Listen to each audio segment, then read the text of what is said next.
Hi everyone! Today let's talk about an army of mine. Say hello to my Lyran Regulars. These are not exact, but the idea came from the second Lyran Regulars that you can find on Camospecs. You can find the link below in the description. I started this army with the stone rhino and the dragon. I needed to reach 201 points, as that is the amount of points we play with. So next I added the longbow, as Lyrans love big mechs.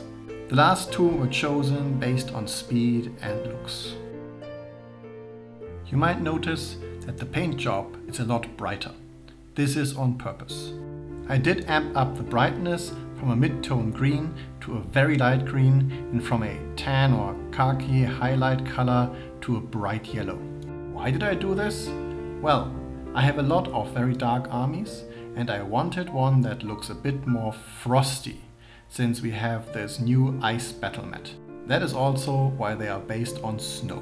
But let's generally talk about the paint job.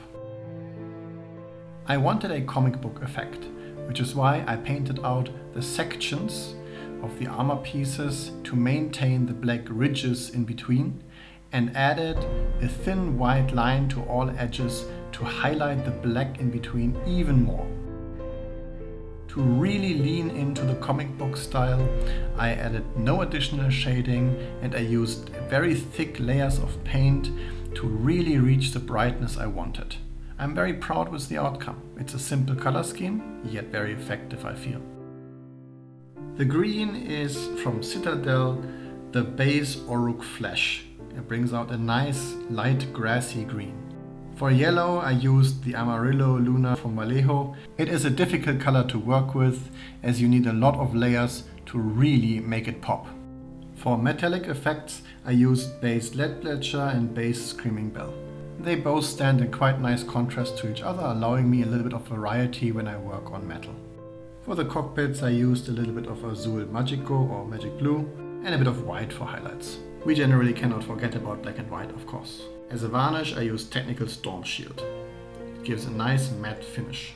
For the base I used acrylic earth texture from Vallejo, and I used on top of it a weathering effect for snow, also from Vallejo. And for the tufts I used the Alien Frost 6mm tufts from Gamergrass. This way I can make it look like earth half covered by patches of snow and very frosty vegetation on top of it. Let's take a look at the stats of each mech. The first is the Grand Dragon. He is a battle mech, a skirmisher. He can move 12 inches, can shoot short distance, medium distance and long distance 2-3-2. He has an armor of 5, inner structure of 3, so he is not really that much of a strong mech. However, with indirect fire and rare, he is someone who is quite versatile in the way he can be used.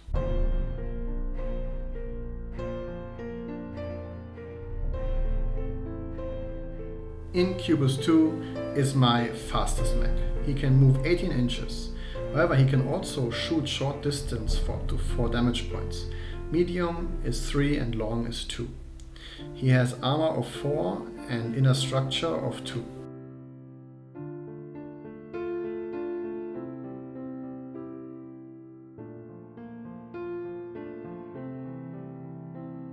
Up next we have the Howler 3. He is also a striker and can move 16 inches. Short, medium and long distance shooting each go for 2 points of damage. He has 2 armor and 1 inner structure.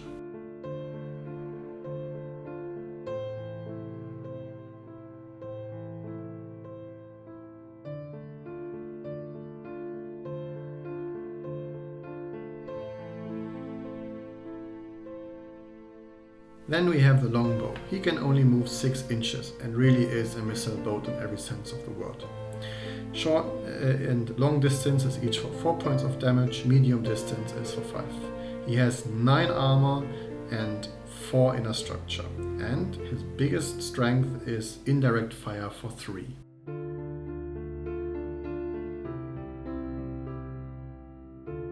Last but not least we have the Stone Rhino.